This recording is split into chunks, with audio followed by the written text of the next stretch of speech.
दोस्तों तो आज हम लोग करेंगे बहुत ही एक इंटरेस्टिंग सा काम। विल बी डिस्कसिंग 40 एमसीक्यूज जो हमारे आरटीपी में एमटीपी सीरीज 1 एमटीपी सीरीज 2 में आए हैं, उसका सबका आंसर बताऊंगा।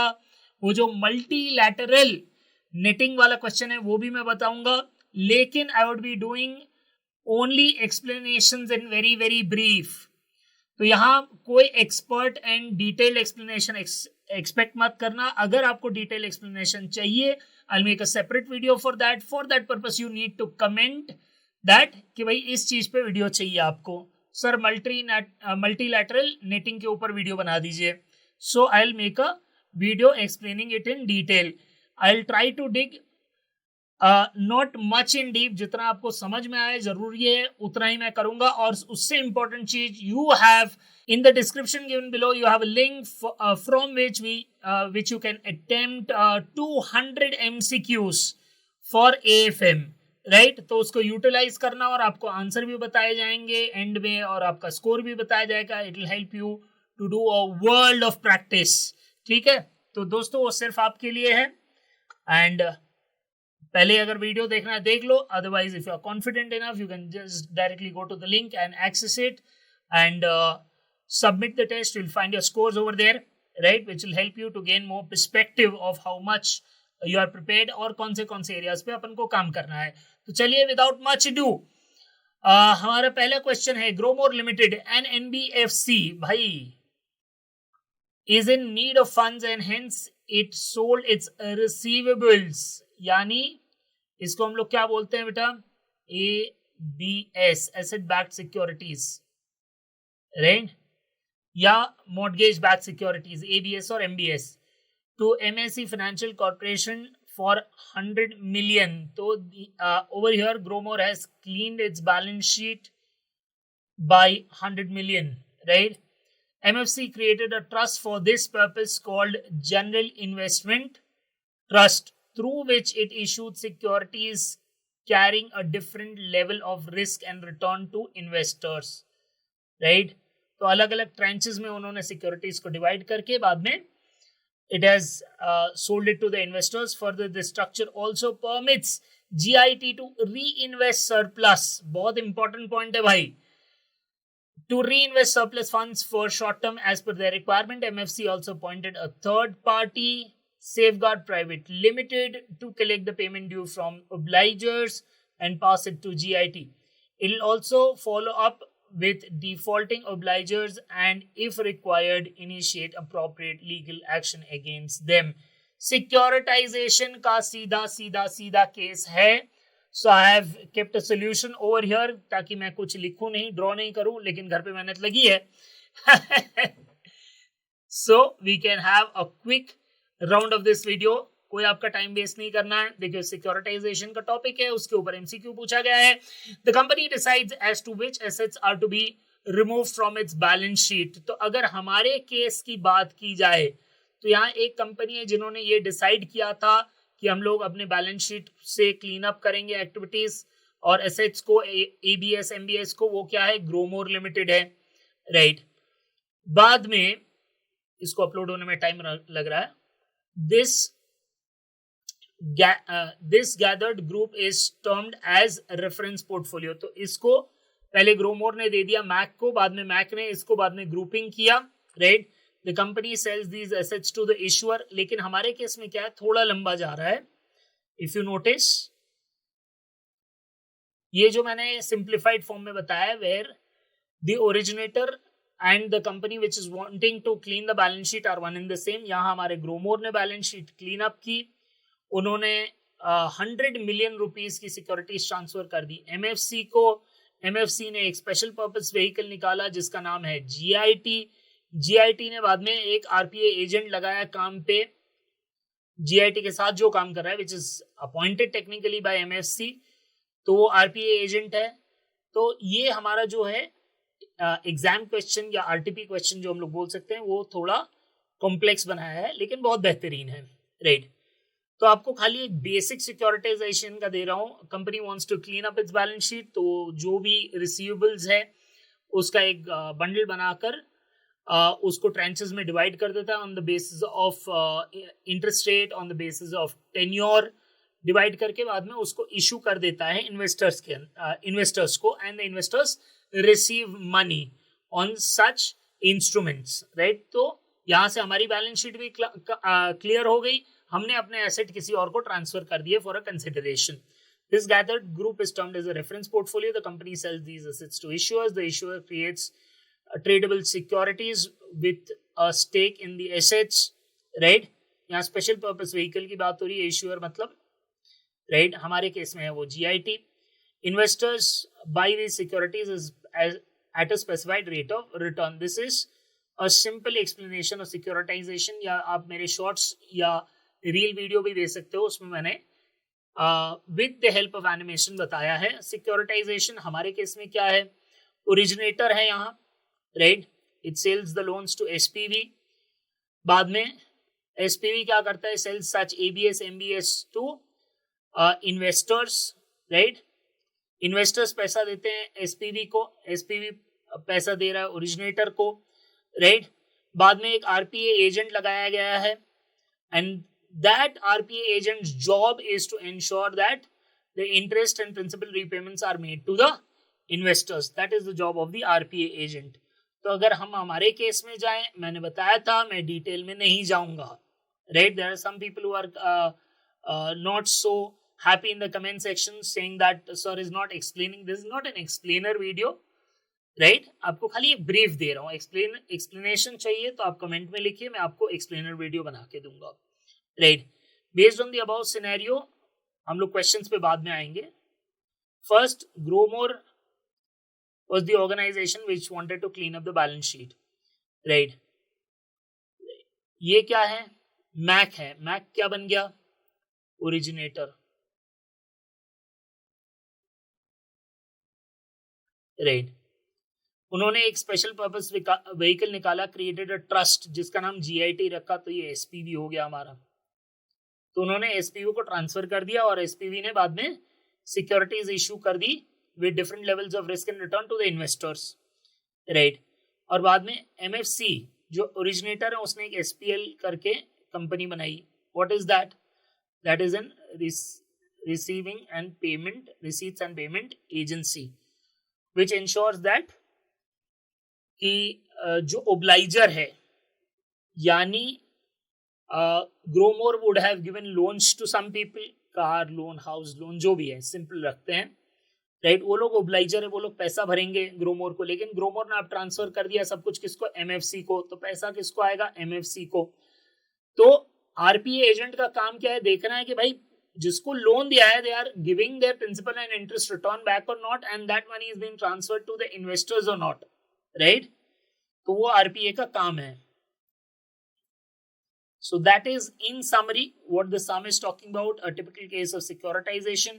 कुछ important concept करा दे रहा हूं क्योंकि एक difficult सा question भी इन्होंने पूछा है। पास थ्रू सर्टिफिकेट एंड पे थ्रू सिक्योरिटी, ये दोनों में बहुत ही बेसिक अंडरस्टैंडिंग मैं आपको बताऊंगा।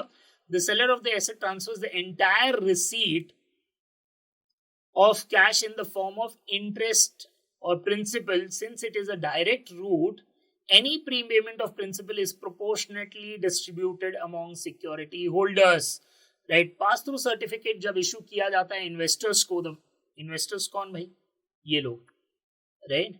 ये लोग हैं investors, तो उसको दिया जाता है, तब investors को principal या interest जो भी amount है वो मिलेगा। अगर principal repayment जल्दी हो गया तो automatically that amount will get flushed into the investor's account, right? That is pass through certificate। नाम ही बता रहा है pass through, जो भी कैश फ्लोज आ रहे हैं सीधे पास थ्रू हो जाएंगे। कहा था पे थ्रू सिक्योरिटी, सर इसका अपने क्वेश्चन में काम है तभी समझा रहा हूं।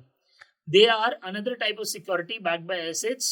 पास through security offer to investors more stable and predictable cash flows. अब ये कैसे पता चलेगा कि whether the certificate issued are PTC or PTS?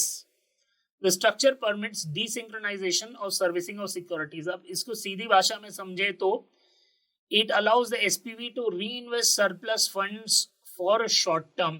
अगर कोई प्रिंसिपल रीपेमेंट अर्ली हो गया, right? If there is an early principal repayment, then such excess amount of cash flows can be used by the special purpose vehicle for further short-term investments, ensuring a uniform and a predictable cash flow and not a lumpy one like in case of PTC. तो हमारे question में ऐसा कुछ है, हाँ बेटा ऐसा है, उसीलिए सर समझा रहे हैं, करेक्ट? क्या लिखा है यहां अगर आप देखो, further this structure also permits GIT to reinvest surplus funds for short term as per their requirement. मतलब यहां जो दिया गया है वो PTC नहीं है, वो PTS है, right? To be very careful. फिर स्ट्रिप्ट सिक्योरिटीज के बारे में इसमें भी क्वेश्चन में पूछा है, दे आर क्रिएटेड, करते कैसे है उसको. स्ट्रिप्ट सिक्योरिटीज का मतलब क्या होता है, प्रिंसिपल और इंटरेस्ट को स्प्लिट कर दिया जाता है and they are individually sold, right? तो दो तरह के होते हैं, interest only security and principal only security. The holder receives principal only in case of PO and IO में इंटरेस्ट ओनली होता है. YTM के साथ रिलेशन क्या है, राइट? प्रिंसिपल ओनली अगर आप देखोगे इनवर्स रिलेशन, सीधी सी बात हमने सीखा है बॉन्ड्स में, अगर इंटरेस्ट रेट बढ़ेगा तो प्रिंसिपल ओनली जो है ऑब्वियसली घट जाएगा. अगर इंटरेस्ट रेट या YTM बढ़ रहा है then interest only, because people who have just opted for interest their interest inflow will increase, तो interest only securities rate will go up. तो ये रिलेशन याद रखना, नोट डाउन कर लो. Decrease in YTM, increase in principal only like a normal bond, right? अगर आपको principal only समझना है तो उसको ZCB की तरह देखो, जीरो कूपन बॉन्ड की तरह, राइट? जहां कोई इंटरेस्ट कूपन्स होते ही नहीं है. कैसे रिएक्ट करेगा, interest goes up, obviously as interest goes up time value of money जो डिस्काउंटिंग फैक्टर होगा it will pull it down, so price कम हो जाएगा. इनवर्स रिलेशन, फिर से रिपीट कर रहा हूं, यहाँ इंटरेस्ट घटेगा, YTMs घटेंगे, इंटरेस्ट रेट घटेगा, तो interest only securities will come down because the inflows will go down, right? So we should be able to solve our first set. Based on the above scenario, answer the following questions. The securitized instrument issued for 100 million by GIT falls under the category of PTS क्योंकि reinvestment का option दिया था. In the above scenario, अगर बोल दिया होता है as the cash flows come in, so are they distributed to the investors, तब PTC हो जाता है. यहाँ reinvestment allowed है मतलब PTS है. In the above scenario, the originator is, भाई कौन सी कंपनी है, ओरिजिनेटर. ग्रोमोर ने तो बैलेंस शीट क्लीन कर दी, वो तो है नहीं. मैक है ओरिजिनेटर, राइट? जिन्होंने SPV लगाया GIT को और बाद में safeguard private limited is RPA agent, right? In the above scenario, General Investment Trust is an, GIT क्या है, Special Purpose Vehicle. In the above scenario, the Safeguard Private Limited is an RPA, Receiving and Receipts and Payments Agent बोलते हैं इसको हम लोग, Receiving and Paying Agent. Which of the following statements hold true? When the YTM in the market rises, the principal only securities tend to rise. गलत. When the YTM in the market rises, the principal only securities fall. Satyavachan, right? When YTM in the market falls, prices of principal securities tend to fall. नहीं, inverse relation. अगर fall होगा तो rise होगा. आई बात समझ में? हाँ जी. When YTM in the market falls, prices of principal only securities remain the same. गलत बात. So ये आंसर हो गया B. So that ends our question number 1 very quickly. Exam लिखनी है तो अपन उस पर ध्यान देते हैं. अगर इन डेप्थ एक्सप्लेनेशन चाहिए बताना, मैं जल्दी से जल्दी वीडियो करके आपको देने की ट्राई करूंगा. Now coming on to second question, security analysis, right? ये भी जबरदस्त क्वेश्चन है, एफिशिएंट मार्केट हाइपोथेसिस के ऊपर पूछा हुआ. So like I did, I will read through this and I will give you a brief explanation and which will help you out to carve out the answers. You are a financial analyst at a prominent investment firm and have been tasked with empirically verifying the weak form of efficient market hypothesis theory of the XYZ stock index, a collection of diverse stocks. ठीक है, तो EMH theory for the XYZ stock index आपको check करना है, a collection of diverse stocks. You decided to conduct 3 different tests to assess whether the stock market follows the principle of weak form of efficient market hypothesis. Right? उसको week form of market बोलना चाहिए इनको. For the past few years, you collected daily prices of the stocks in the XYZ stock index. You calculated correlation coefficient. तो यहाँ hint drop कर दिया उन्होंने for different lag periods. यानी इसको हम लोग auto correlation या serial correlation बोलते हैं. And analyze whether the past price changes exhibit any significant correlation with the future price changes. You considered price changes to be serial independent. मतलब क्या है? Weak form है ये. The results indicated that most autocorrelation coefficients are close to zero and statistically insignificant, suggesting the past price changes do not predict the future price changes. यानी weak form of efficiency यहाँ prove हो रही है, right? और ये क्या है? Serial या autocorrelation. Serial correlation. ठीक है. नेक्स्ट क्या है? Test number 2. क्या है? You further investigated the randomness of price changes in the XYZ stock index, analyzing the sequence of daily price changes. You count the numbers of runs. Run test भाई 2008 का question मुझे अभी भी याद है, right, in my material. जबरदस्त है वो भाई क्वेश्चन.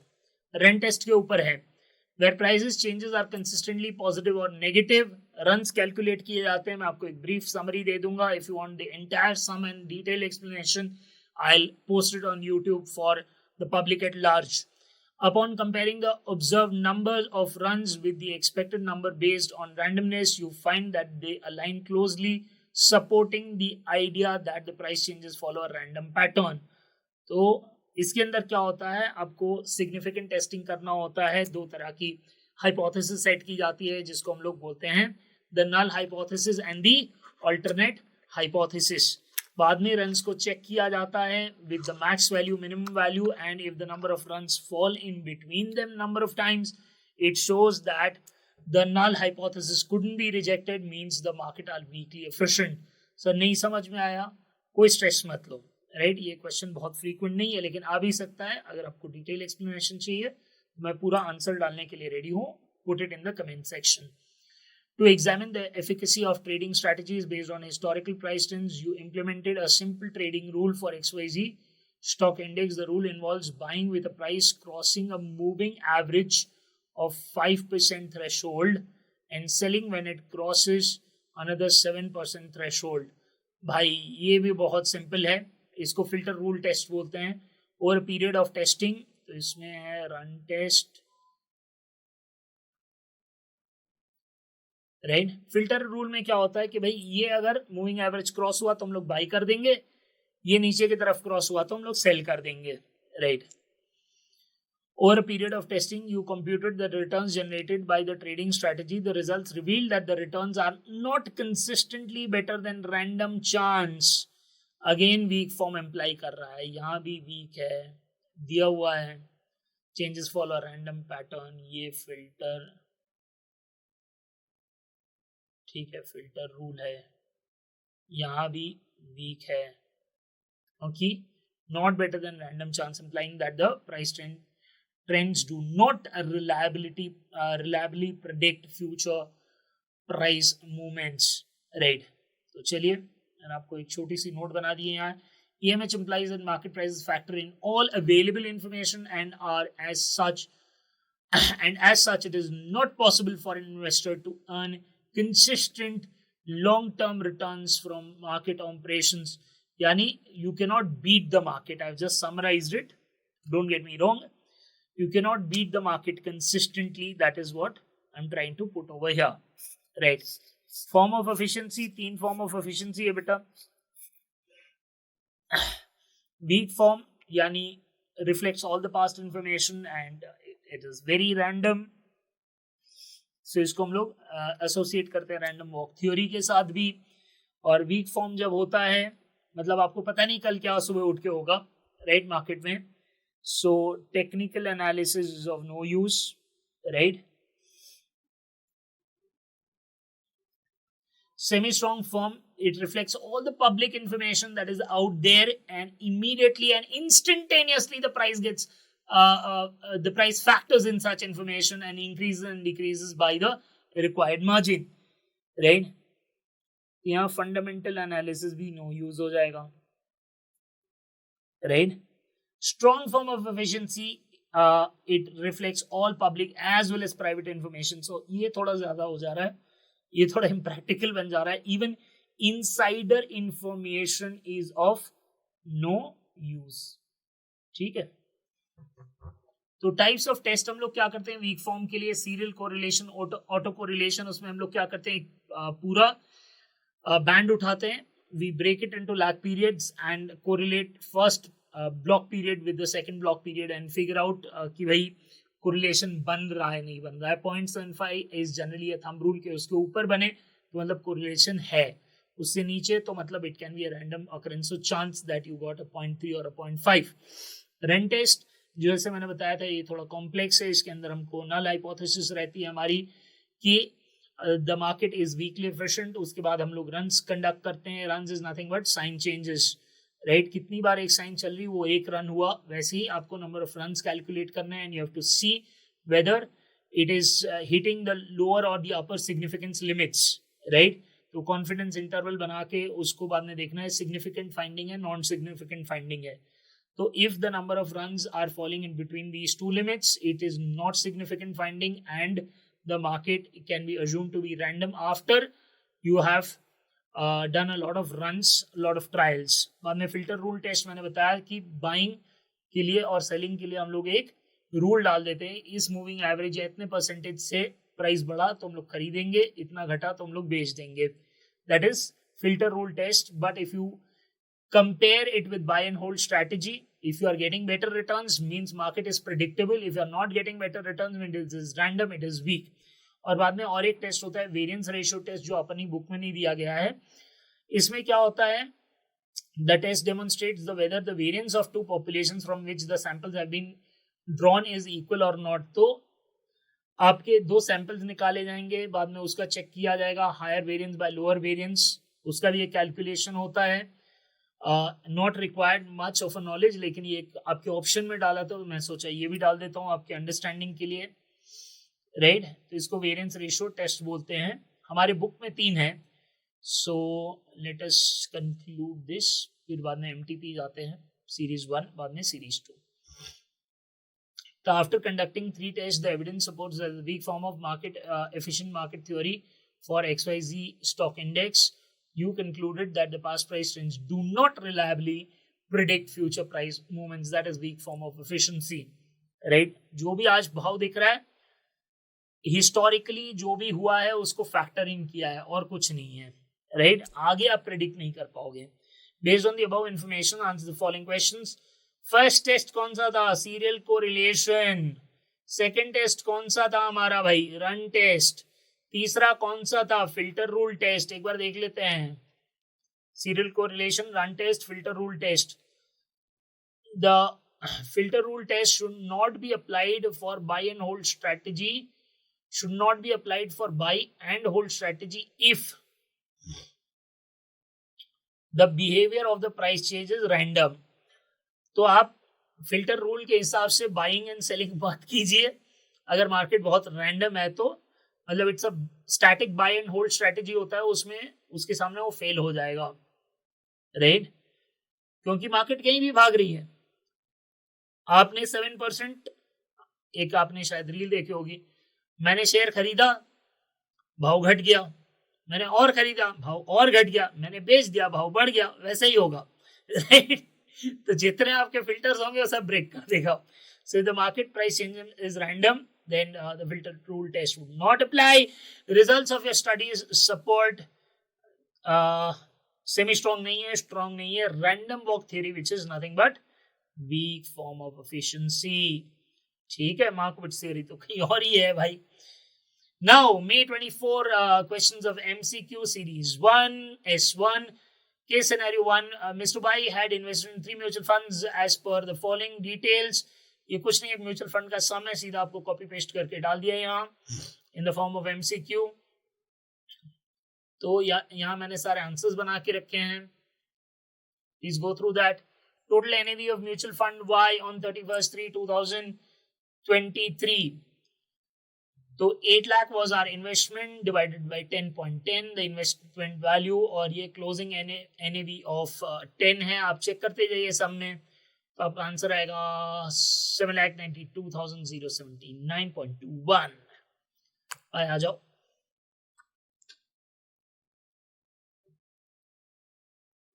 ये रहा, राइट। उसमें कोई डिविडेंड या कुछ भी नहीं है, तो आपको खाली पूछा है कि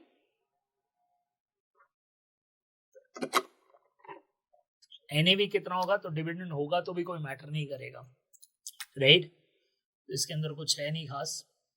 तो total yield of mutual fund x in terms of rupees would be approximately, यानी कितना रिटर्न दे रहा है mutual fund x. Total yield of mutual fund x 4 lakh का अपना इन्वेस्टमेंट है, राइट, डिवाइडेड बाई 10.3, इन्वेस्टमेंट के टाइम जो वैल्यू थी 10.35, ईयर एंड पे जो वैल्यू है प्लस 9,000, सब मिला के 10,941.75। तो ऐसा कोई ऑप्शन है अपने पास, ये 73 है। तो ये रहा number of days for which mutual fund x is held, approximately हम लोग मान के चल रहे हैं ये 1 साल के अंदर जो है हुआ है। तो and the returns so given are very clearly are annualized returns, तो into 365 by x कर दिया है मैंने यहाँ, ठीक है। तो ये यहाँ से उठाया फिगर म्यूचुअल फंड x का total divided by investment -1 into 100 into 365 by x, find the value of x equals to 9.66, तो 103.35 डेज है, तो रफली 103 डेज आ जाएगा, राइट। तो 103 डेज ये हो गया। Number of days for which mutual fund why would be held, यहाँ आपको ध्यान रखना है क्योंकि नेगेटिव रिटर्न्स है, तो यहाँ नेगेटिव साइन डालना मत भूलिएगा, बाकी सब इजी है, same thing. Find the value of x, it comes to 30.99, that's basically 31 days, right. चलिए ये हो गया हमारा case scenario 1। Case scenario 2, ABC Limited is planning to expand business and therefore raising fund by issuing a convertible bond of ₹10 crore. An investor Mr. X is interested to invest in the bond of ABC Limited. Mr. X has following data related to the convertible bond. Convertible bond के ऊपर जो सम आते थे वही MCQ format में डाल दिया है, तो आपको यहाँ दिया गया है फेस वैल्यू 250, कूपन रेट 12%, यानी 30 का डिविडेंड बनेगा। नंबर ऑफ शेयर्स पर बॉन्ड 20, मार्केट प्राइस पर शेयर इज 12। तो अगर हम लोग देखेंगे तो इसकी कन्वर्जन वैल्यू क्या बन रही है, 240 की बन रही है, right. Straight value of the bond, यानी जो हमारी straight value of the bond is nothing but present value of cash flows, simple, right, the implicit value of the bond. Now, market price of the convertible bond is ₹265, maturity 5 years. You being an expert of the matter are required to answer his question. Select the most appropriate alternative. The percentage of downside risk, यानी loss of profit. अगर bond conversion through नहीं गया तो loss of profit कितना है अपना, right? 235 by 265 minus 1 into 100. I think so यहाँ एक करेक्शन करना पड़ेगा जो मैंने जल्दी में डाल दिया, 265 by 230। अब कितना परसेंटेज प्रॉफिट बना रहे थे, तो 265 divide by 235 minus 1 into 100, 12.77% profit बना रहे थे, वो आपका गया काम से, right. So loss of profit बोलते हैं। अगर इस पे ज्यादा एक्सप्लेनेशन चाहिए तो कमेंट मार दीजिए, मैं आपको एक्सप्लेनेटरी वीडियो दे दूंगा। Conversion premium in percentage terms of the bond, conversion premium 240, अगर शेयर्स को आप कन्वर्ट करते हो तो मिलता है 240 conversion premium. The bond is in percentage, bond equivalent price is how much, 240। Now what do we see, कितना हम लोग प्रीमियम भर रहे हैं, 25 रुपए, right. That's 25 divided by 240 into 100, so that's 10.42%. I think so we have an option in the answer, 10.42%। Conversion parity price सबसे आसान है भाई, ये कन्वर्जन पैरिटी प्राइस 265 अगर पर शेयर प्राइस 13.25 पहुंचा तब we would be equal to the bond current market value, right. ठीक है। लास्ट क्या पूछा है मेरे ख्याल से, if he wants a yield of 15%, the max price he should be ready to pay for is कितना भाई, which is nothing but the intrinsic value of the bond at 15%, वो लोग पूछ रहे हैं। ये क्या किया मैंने, पीवीएफ निकाल लिया 15% के हिसाब से इनटू कूपन ऑफ 30 रुपीज और इसको बाद में प्रेजेंट वैल्यू को ला दिया। This is 3.352 is for 5 years, PVF at 15%, and this is the 5th year PVF of 0.497, bought everything back to the present value. It's 224.81 that I got. Anything near that? 24.81, bang. चलो ये 13.25 आ गया। सी case scenario 2 खत्म। Case scenario 3, suppose you are a financial consultant and following 3 clients have approached you seeking your advice on the investment to be made in securities. All 3 clients have different backgrounds and risk appetite as well as perception in the market. Client A wants to invest in fixed income avenues, right? यानी ये थोड़ा risk averse बंदा है, and therefore he is looking at the credit rating of the securities as well as the financial ratios, as well as the interest coverage, earning power, and the general prospect of the industry. तो इसको डर लग रहा है मेरा पैसा डूब न जाए, right? Client B wants to earn fixed income over a period of time by holding the security till its maturity. इसको बस पैसे डाल के आराम से नींद कर लेनी है, rest assured वाला बंदा है, right? Client C wants to earn more by taking more risk, therefore he is more interested to invest in stocks. भाई रिस्क है तो रिस्क है। Now on the basis of above information, choose the most appropriate answer. The main factor to be considered in selecting fixed income avenue for client A, among other things, मेरे हिसाब से what he is worried about is risk of default, क्योंकि यहाँ आपको hint दे दिया गया है interest coverage ratio, बाद में उसकी क्रेडिट रेटिंग चेक कर रहा है बंदा, right? So these are hints are dropped over here. दूसरी चीज भी चेक होगी obviously, the main factor that here to be evaluated in selection of bond for client B, उसको मेच्योरिटी तक बैठना है तो उसके लिए YTM सबसे ज्यादा जरूरी है। If weak form of efficiency is prevailing in the market, then which approach is best for selection of equity shares. देखो वीक फॉर्म चल रहा है तो टेक्निकल तो कोई काम आने से रहा, मैंने आपको बताया था, राइट? रैंडम सिलेक्शन एनालिसिस ये क्या होता है, नन ऑफ द अबव नहीं है, फंडामेंटल आप यूज कर सकते हो। फंडामेंटल सेमी स्ट्रॉन्ग फॉर्म में काम नहीं आएगा because everything gets factored in as soon as it is released. I think so. I have written the answers of this as well. Client A is looking at credit rating and overall industry. We should consider, among other things, risk of default. Client B is ready to hold till maturity. For such client, YTM would be the primary consideration. Client C is a risk taker in a weakly efficient market. Fundamental analysis is a better tool. Right. चलिए अब next की तरफ जाते हैं. Case scenario 4. चलिए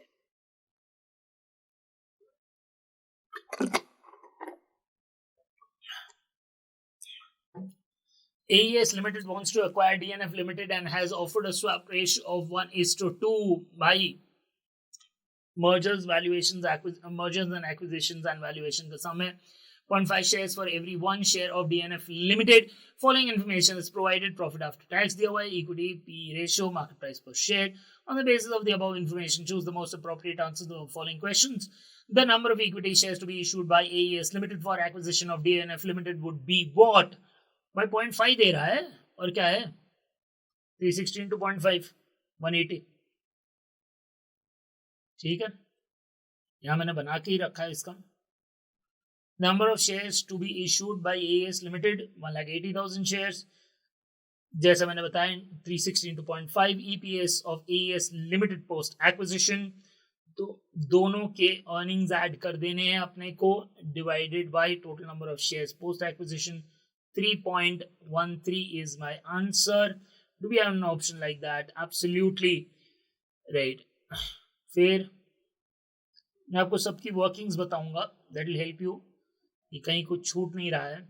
equivalent EPS of DNF limited, equivalent EPS यानी पहले उनके पास एक शेयर था, अब आधा शेयर है उनको पोस्ट एक्विजिशन, तो टेक्निकली उनको आधा ही पैसा मिलेगा, 1.57। क्लास में मैंने बहुत जबरदस्त इसका डिटेल डिस्कशन किया है as to how the ratio works and the derivation। सब बोलते हैं कॉन्सेप्ट कॉन्सेप्ट, कॉन्सेप्ट के नाम पे फॉर्मूला दिया जाता है, उसको कॉन्सेप्ट नहीं बोलते हैं। Concept is how things work, right. वो नंबर आ कहां से रहा है, मियर डेरिवेशन नहीं, उसका लॉजिक, ठीक है। तो कॉन्सेप्ट का कॉन्सेप्ट बहुत लोगों को पता नहीं है, we are learning concept. So our concept regarding the word concept itself is in a very grey zone.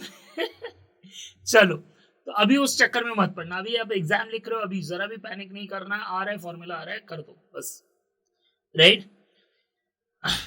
If AES limited P multiple remains unchanged, then its expected market price per share after acquisition कितना होगा, 10 का है ना P ratio 31.3, right.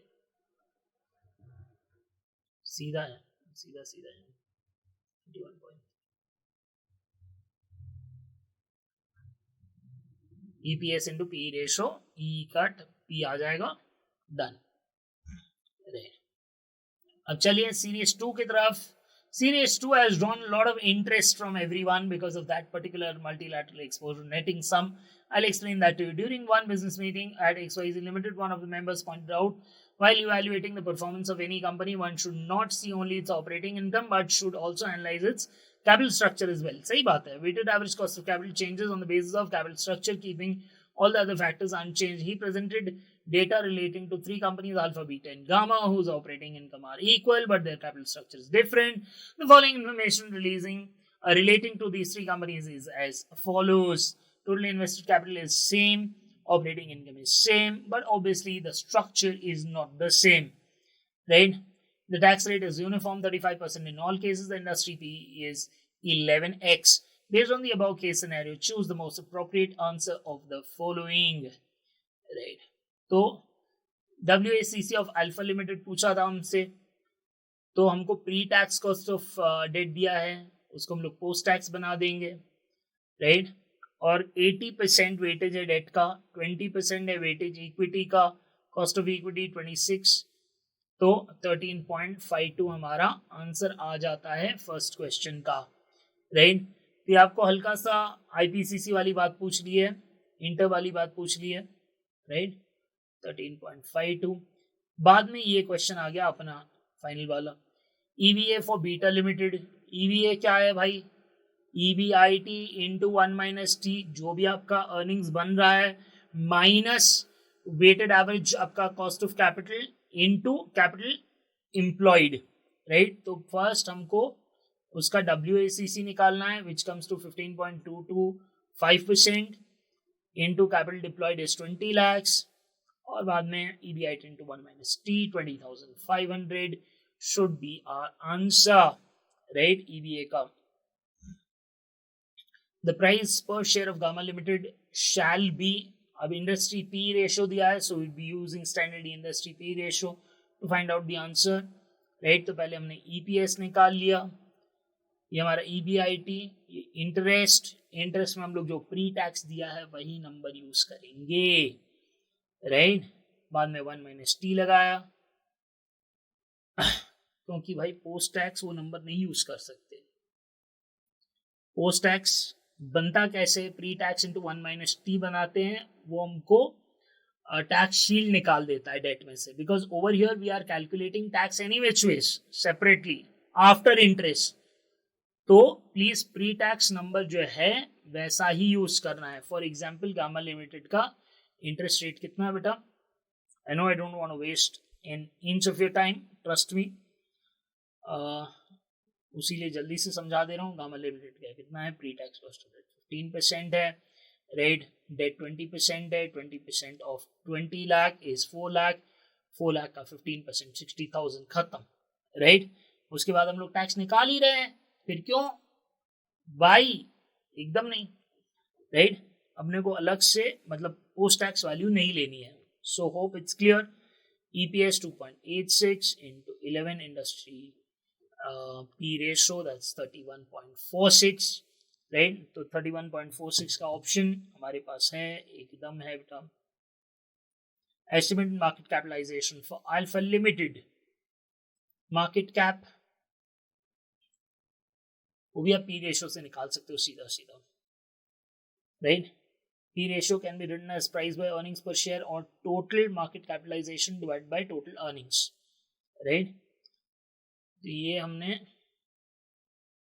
Alpha limited के case में EBIT minus interest किया into 1 minus T किया. हाथ में कैसे कितने पैसे लगे, डायरेक्टली मल्टीप्लाई कर दिया.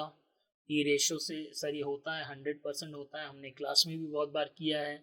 उसका पूरा logic reasoning concept so called, right, so called नहीं, रियल में हम तो रियल में करते हैं, तो वो किया हुआ है.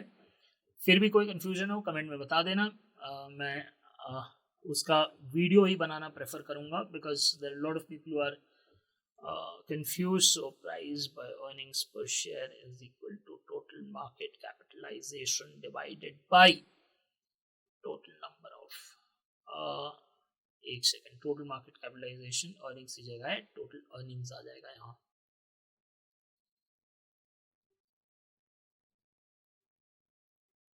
so, इससे भी P रेशियो बनता है, ठीक है. हाँ जी, total market capitalisation by total earnings, right. ये पर शेयर हो गया, ये ओवरऑल हो गया. तो टोटल मार्केट कैपिटलाइजेशन आप कैसे फाइंड कर पाओगे, P रेशियो है आपके पास, राइट, इनटू टोटल अर्निंग्स. तो टोटल अर्निंग्स ये कट बच गया total market capitalization, bank 70,44,600. Earnings per share of beta limited, पाई कितना है EPS of beta limited. EPS of beta limited हमने उसमें से इंटरेस्ट निकाल दिया, 1 माइनस टी कर दिया, 2,40,000 divide by 2,40,500 divided by 83,000, that's 2.9.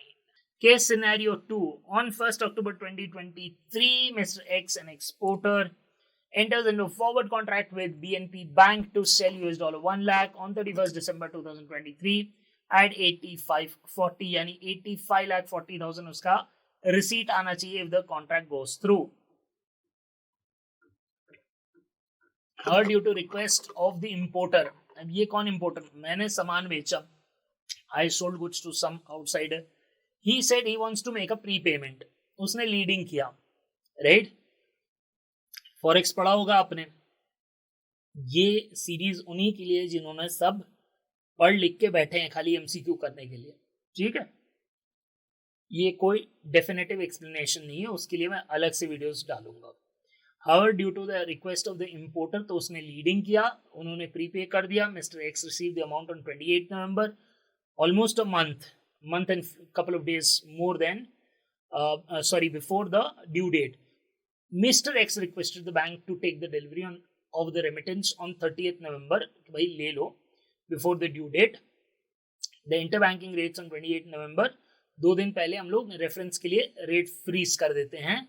28 नवंबर को रेट फ्रीज होंगे, 30th को ट्रांजैक्शन क्लोज होगा. So spot was 85.22 bar 85.27, 1 month premium 10.15, तो इसका आ जाएगा 85.32. कहाँ गया भाई, 85.32, right, bar 85.42. Done. Consider 365 days in a year. Prevailing prime lending rate is 12%. इसमें एक्चुअली 2 मेथड्स आती है, बड़े ध्यान से सुनना, 2 मेथड आती है. The second method is an international method which makes a lot of sense, a hell lot of logic, लेकिन इंस्टीट्यूट वो स्वैप डिफरेंस वाला मेथड प्रेफर करती है. मैंने उसी से सॉल्व किया है so that you guys do not gate confused. But if you want a detail explanation of how the method works, put it in the comment section. I'll try and figure out that how I can record it in my schedule and try and upload it for you people's help. तो मैं पहले 2 method से बनाया, मैं बोला नहीं कर रहा, राइट। बच्चा कंफ्यूज हो जाएगा, एग्जाम लिखने जाना है, अपन को फोकस रहना चाहिए उस पर। तो ये केस ऑफ अर्ली डिलीवरी है, तो यहाँ मैंने पूरा सॉल्व करके रखा है, लोग खाली यहाँ टिक मार्क करते जाएंगे। It is an instance of early delivery. Exporters enters into a contract to sell US $1 lakh to bank at $1 equals 85.40. It's 85,40,000 due on 31/12/2023. On 28th November, bank enters into a swap by buying 1 month forward. बंदा आके request कर रहा है। एक बात समझो, early delivery at the request of the customer नहीं होता है, right. Bank should accept it, right. So if the bank accepts the request of the customer, then early delivery go through करेगा। So हम लोग मान के चलते कि बैंक ने accept कर लिया, right?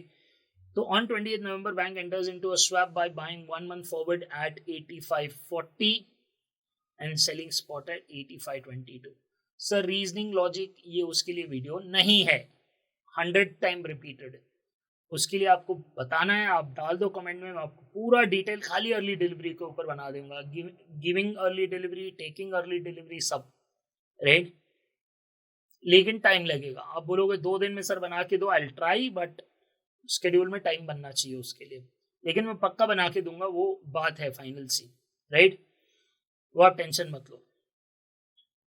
नहीं तो मेरे कॉन्टैक्ट में आ जाओ, सीधा मुझे मैसेज डाल दो, सर ये कंफ्यूजन है, अपन वीडियो बना के डाल देंगे, बात खत्म।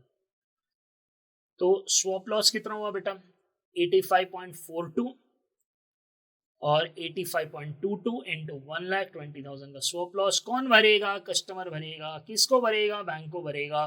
आउटले ऑफ फंड अपना सौदा कितना था, 85.40 और 85.22, राइट। ये मेथड से आपको पता नहीं चलेगा, you will try and mug up that इसके सामने ये कैंसिल करना है, उसीलिए मैं बता रहा हूँ। उसको कॉन्सेप्ट नहीं बोलते हैं, उसको रटना बोलते हैं, का नाम कॉन्सेप्ट दिया जाता है। इसका एक्चुअली बहुत ही लॉजिकल एक्सट्रीम है। ऑटो कैंसलेशन जो बहुत कंफ्यूजिंग लगता है, ओ बैंक इज चार्जिंग हाई, ऐसा कुछ नहीं है। बैंक अपना जो प्रॉफिट बना रहा है वही बना रहा है, कुछ एक्स्ट्रा नहीं बना रहा है आपके पॉकेट से। पूरा मैंने मैथमेटिकली प्रूफ करके दिया है, राइट। तो आउटले ऑफ फंड्स जो हमारा सौदा पड़ा था और जो अगला सौदा हमने डाला है 85.22 का, या मैंने आपको दिया है by 1 month forward, sell spot at 85.22। तो ये दोनों का हम लोग डिफरेंस निकाल लेंगे 18,000, लेकिन ये हमारे टोटल में नहीं जाएगा, वो इनडायरेक्टली चला गया है। Very few what my students know it, I will tell you very seriously कि वो कैसे इम्बाइब हो जाता है ऑटोमेटिकली इसके अंदर if you do another method. लेकिन ये स्टैंडर्ड मेथड बुक में है, तो मैं इसी से स्टिक कर रहा हूँ अभी के लिए। 18,000 इंटू 31/365, 30 नवंबर से आगे चलना है अपने को, 1 दिसंबर से लेकर 31 दिसंबर, जिस दिन सौदा एक्चुअली खत्म होने वाला था, the day it was going to end, supposed to end. So at the prime lending rate, the bank is going to charge from the customer on the outlay of funds 183.45. Amount to be paid by Mr. X for early delivery is 20,183.45. Net receipts 85,40,000 minus 183.45, so 85,19,816.55. Fixed charges, तो यहाँ मैंने MCQ के सामने answers लिख दिए हैं सिर्फ। The bank may accept the request of the customer of delivery before due date of forward contract, provided the customer is ready to bear the loss, if any, containing of swap difference भरना पड़ेगा, interest on outlay of fund भरना पड़ेगा, swap difference plus interest on outlay of fund, fixed charges plus swap difference plus interest on outlay of fund। Perfect, ये answer है। हमारे सम में sir fix charges नहीं दिया है। जनरली सम्स में ICAI में देते हैं वो लोग 100 रुपए 200 रुपए का फिक्स चार्जेस देते हैं। They can give a higher number also.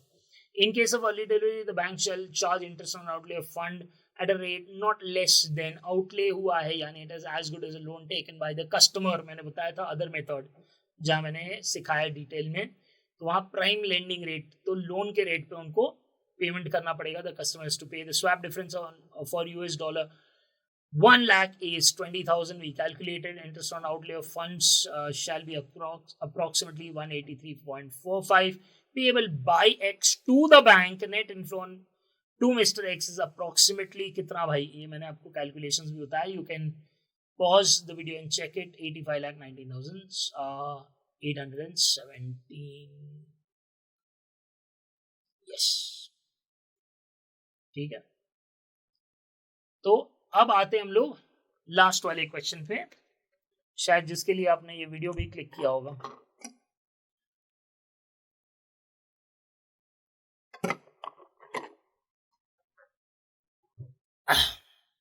जबरदस्त है. अगर आपने बायलैटरल नेटिंग किया है, जो हमने क्लास में किया ही है, यूएस पेरेंट कंपनी, मैं सबकी बात कर रहा हूँ, सब नहीं करते उतना, राइट. मुझे बहुत लेट रियलाइजेशन हुआ after 17 years in the industry. I have this late realization, this fun and learn. भाई आप सोल्जर हो, कमांडो बन रहे हो, फन नहीं होता. यहाँ पढ़ाई होती है, मेहनत होती है, फन साइड बाय साइड थोड़ा थोड़ा चलते रहता है, right. So you are basically protecting the financial borders and galvanizing the strength of the financial world. So you are a kind of financial commando. Simple. क्या फन. ठीक है, थोड़ा पढ़ाओ, कम पढ़ाओ, जल्दी से कराओ, ऐसा कुछ नहीं होता है. ये मैं करा रहा हूं क्योंकि आपकी एग्जाम नजदीक है, राइट. बाकी ऐसे नहीं होता है कुछ. Fun and learn. क्या गेम्स खेलना है, वो क्या कर, बनना क्या है यार लाइफ में. हाँ, कमांडो जैसी ट्रेनिंग चाहिए. चलो, a US parent company has subsidiaries in France, Germany, UK, Italy, 4 जगह. The amounts due to and from the affiliates is converted into a common currency with US dollar entered in the following matrix. तो सब कुछ US dollar में दिया है, thousands of US dollars में. Receiving affiliate, paying affiliate, right. तो ये मैं आपको बाद में चार्ट पूरा समझाऊंगा. Treasurer of US parent company suggesting that bye applying multilateral netting system the company can save a lot of transfer and exchange cost. सही बात है. The companies board agreed with the treasurers proposal from the above case scenario. Choose the most appropriate answer for the following MCQs, right.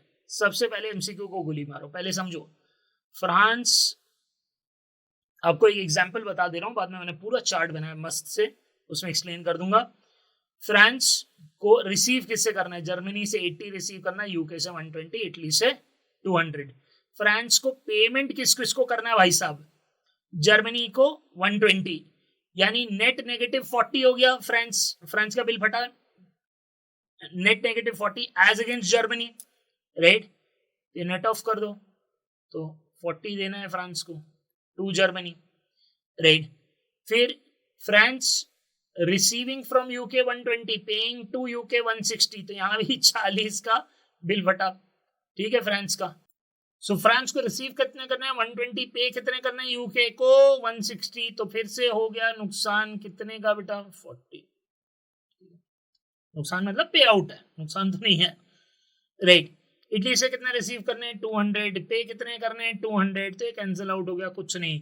तो France का payment towards Germany -40, towards UK -40, यानी पे out से, inflows नहीं है, right.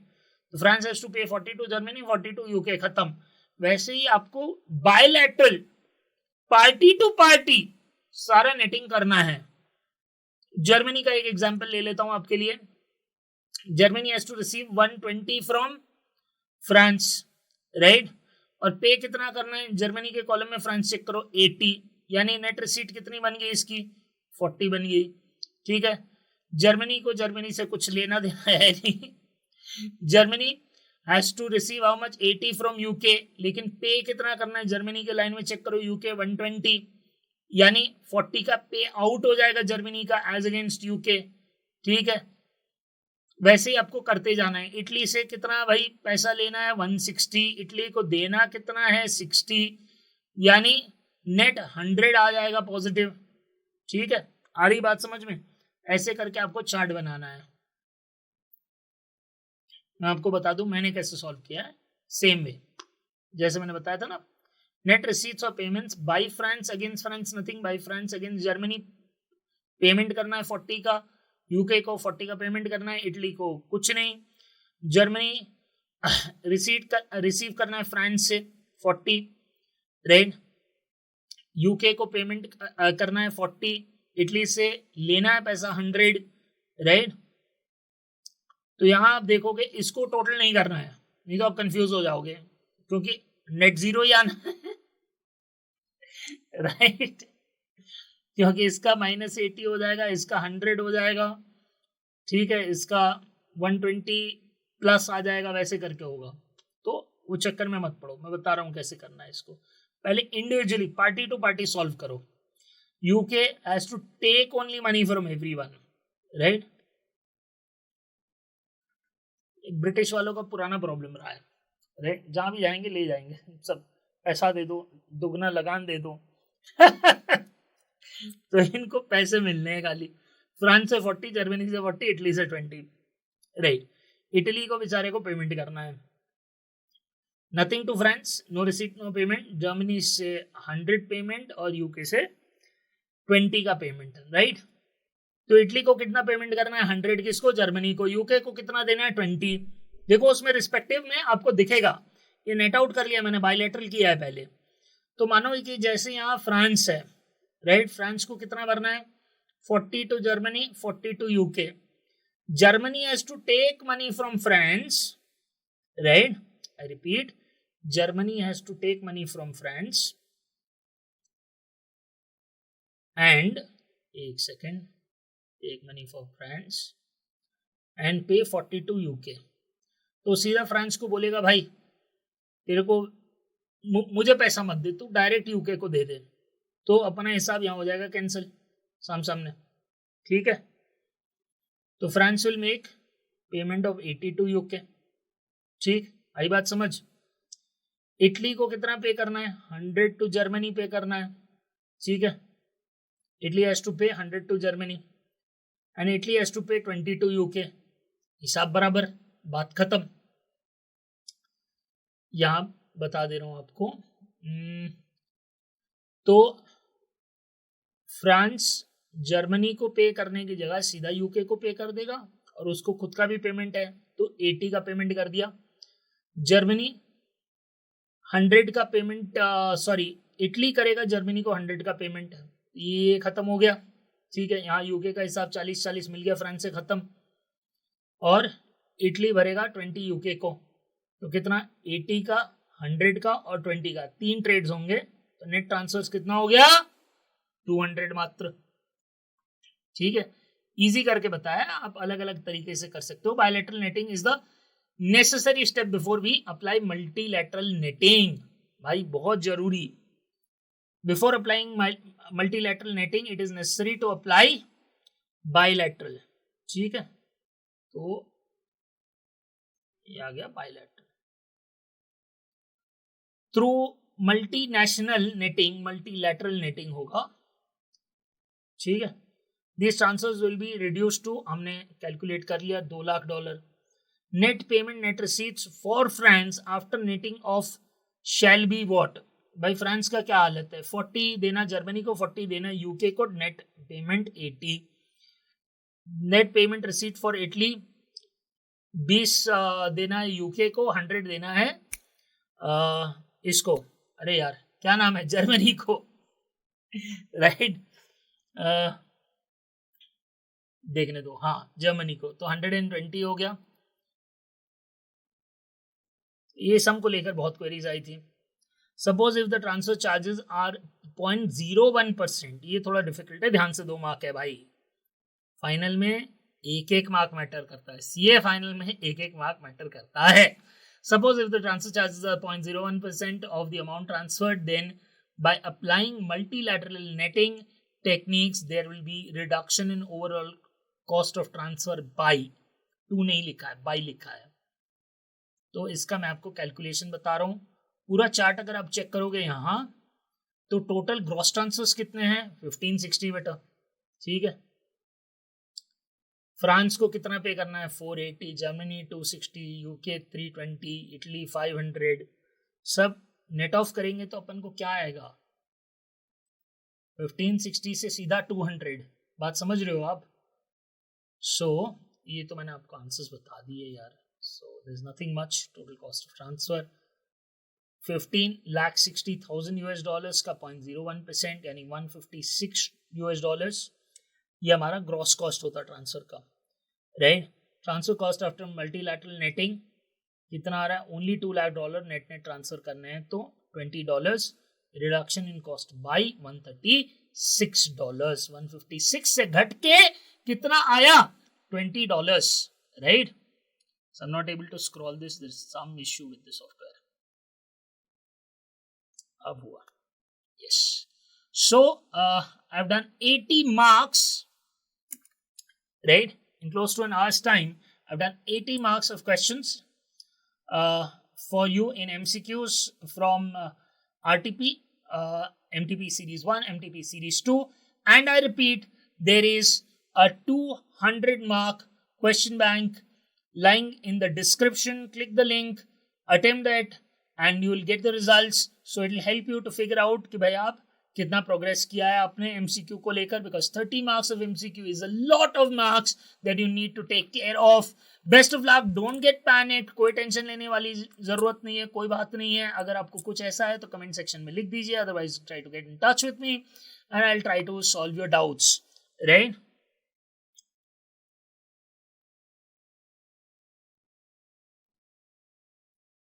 You can get in touch with me at 9620393816. Right? WhatsApp me. I'll be not taking calls. Thank you. Best of luck. Do the best and leave the rest. कोई stress मत लो. God bless. Thank you.